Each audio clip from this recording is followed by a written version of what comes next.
Намайг Халиун гэдэг. Би 19 настай архитектурын 3 дугаар курсын оюутан байна.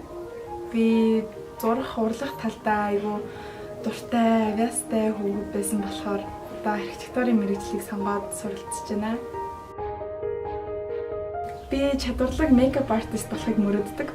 Одоо ч гэсэн би мөрөөдлөө биелүүлэхийн төлөө хөл бүсгүйчүүдтэйгээ хамтарч ажиллаж, шинэ бодолтуудыг зохиож, өөрийгөө хөгжүүлж, улам туршлага хураасаар л байгаа.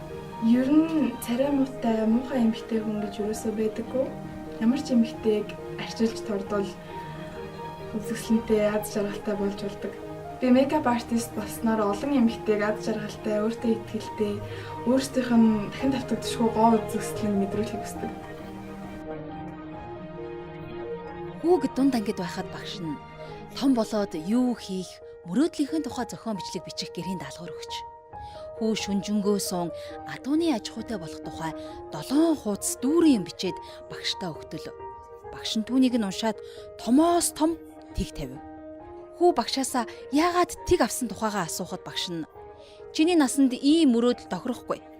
Хэрвээ биелэгдэх мөрөөдөл бичиж ирвэл чиний дүнг өөрчилж болох юм гэж. Хүү гэртээ ирээд аавдаа хэлтэл аав нь "Хүү минь, үүнд чи өөрөө л шийдвэр гарга" гэж.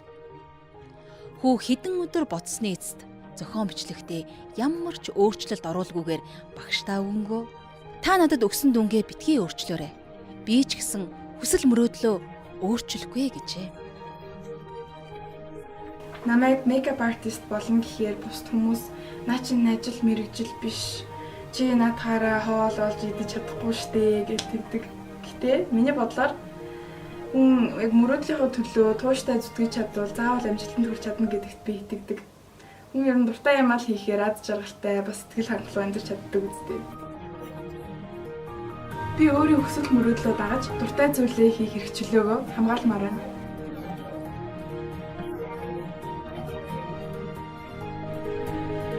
Shiseido, Ginza, Tokyo.